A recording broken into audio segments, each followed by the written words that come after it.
There are certain things you need to check before buying a used bike, and in today's video, I am going to teach you exactly that. Let's dig into it.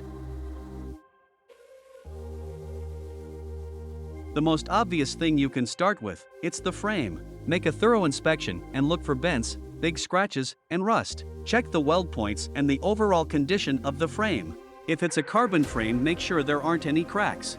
Don't ignore even the tiniest hairline crack, as it can turn into a catastrophic failure.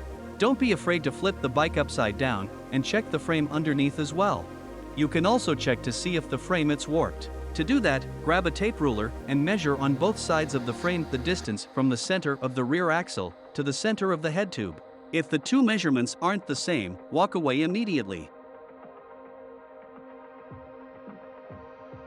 Make sure that the fork doesn't have any signs of obvious damage, and look for bends and cracks. If it's a suspension fork, have a closer look at the stanchions coating and make sure there aren't any signs of oil leaking. Put your hands on the handlebar and give it a good push downwards, and see how the fork performs. It should run nice and smooth, and there should be no play inside. A full fork service can cost anywhere from $100 to $150.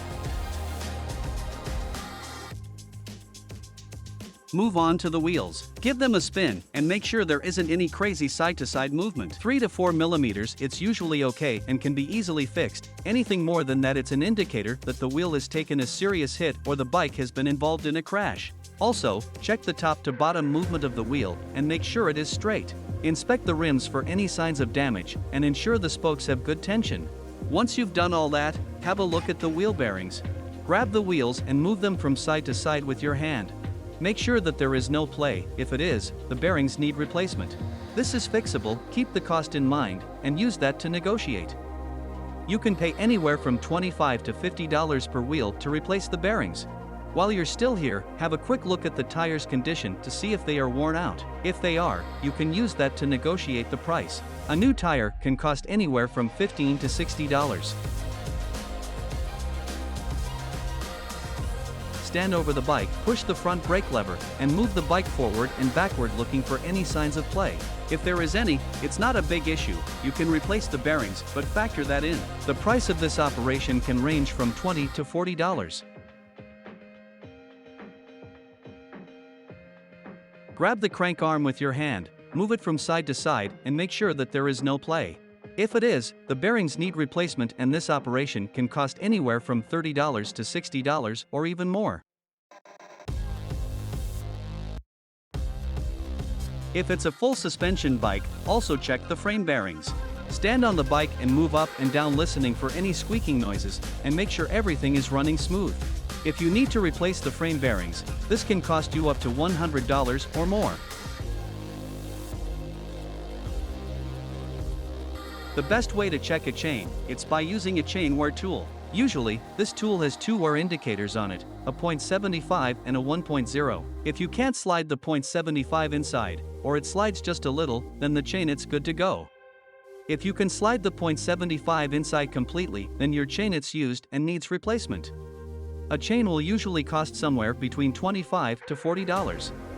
If you can slide the 1.0 inside and you can move the tool back and forth, then the chain it's way too worn, and it is almost certain that you need to replace the whole transmission, the chainring, the cassette, and the chain. This is not cheap, and can cost you up to $150 or even more. If you don't have a chain wear tool, shift the gear into the smallest rear cog, and on the biggest chainring on the front. Then simply lift the chain from the chainring, and if you could drag the chain for more than 3 to 4 millimeters, this is also a sign of a worn chain that needs replacement. If you can drag it more than 7 to 8 millimeters, probably you'll need to replace the entire transmission. Inspect the rear derailleur for any signs of damage, shift through all the gears and ensure they are all working properly. If they aren't, don't panic, as most of the time, this is a simple and inexpensive fix, and requires only a cable replacement and some gear adjustments. Have a quick look at the cassette and chainring tooth profile.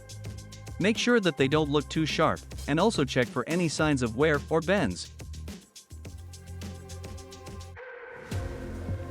Inspect the brake levers to see if they are working nice and smooth, and have a look at the brake pad's condition if the bike has rim brakes. Check the rim brake surface and ensure it looks nice and flat and it's not worn out. Grab the brake calipers with your hand, squeeze them, and see if they are coming back nicely and they are not jamming. If you're buying a bike with disc brakes, make sure that the discs don't have any major bends by spinning the wheel and keeping a close eye on the disc rotation. Ensure you don't have to engage the lever all the way in order for the brake to work.